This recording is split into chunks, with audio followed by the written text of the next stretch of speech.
At ngayon ay puntahan naman natin ang PICC kung saan naroon ang headquarters ng COMELEC. Naroon ang ating mga kasamang si Vivienne Gulas at Noel Perfecto.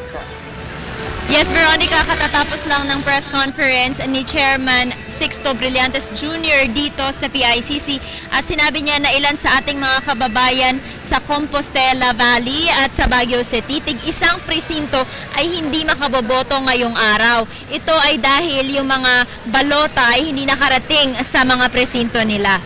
Tama ka dyan, Vivian.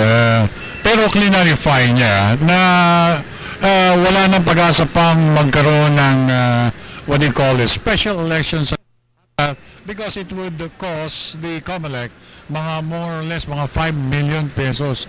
At sabi nga ni Chairman Brillantes, why risk so much kung wag na lang ipatuloy at yung halalan doon at base naman sa mga reports, hindi naman makaka-apekto ang nasabing mga boto nila sa resulta ng halalan sa naturang lugar. Although, Kuya Noel, while it is true na hindi maka-apekto ang mga boto ng ilang presinto sa national candidates natin, maka-apekto ito sa or posibleng maka-apekto sa local candidates. So, kinonsider din ni COMELEC Chairman Sixto Brillantes na posibleng magkaroon ng special elections kung talagang significant yung difference between candidates sa local elections. Isa sa magandang inireport kanina ni Chairman Brillantes ay itong mga balita na maraming naapektuhan ng mga PCOS machines. Inamin niya na nagkaroon nga ng problema.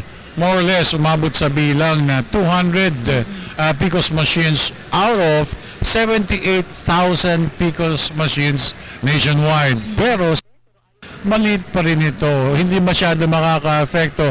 Everything is okay despite small glitches at sabi nga niya hindi masyadong makaka-apekto itong mga PCOS machines glitches. That is right, Kuya Noel, kasi kung matatandaan nga natin, meron namang 2,000 backup PCOS machines ang COMELEC, and this is more than enough to cover yung 200 defective machines. At sinabi rin ni COMELEC Chairman Brillantes kanina na yung 200 PCOS machines na yun na defective ay mas konti pa kumpara dun sa 400 defective PCOS machines noong 2010 elections. So sinasabi niya na everything is under control and na-handle naman nila ang sitwasyon. Ang sinabi pa ni Chairman Brillantes was that yung turnout kanina, which exactly began at 7 o'clock in the morning, ay maganda. Sabi niya, napakaganda ng simula at ito inaasahan na matatapos mamayang 7 p.m. with a larger number of voters this evening.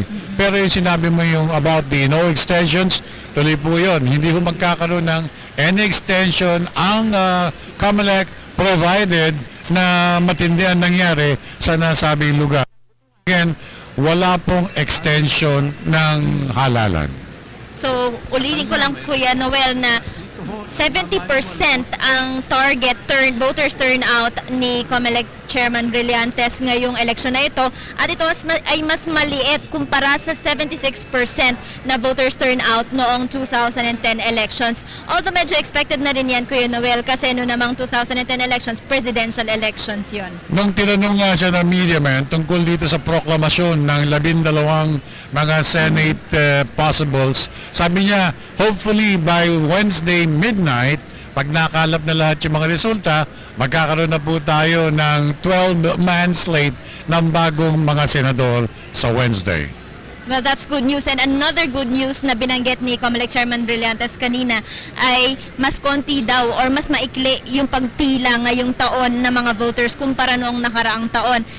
Kasi sinabi nga niya yung particularly dito sa case ni President Aquino na kung nakaraang election daw ay 2 oras siya pumila, ngayong election 5 minuto na lang. So that's a good improvement.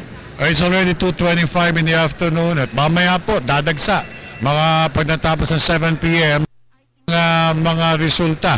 At yan po ang antabayanan namin ni Vivienne. So pansamantala, Vivienne? Yes, magbabalik po kami para sa iba pang balita. Maya-maya lang. Balik muna sa iyo, Veronica.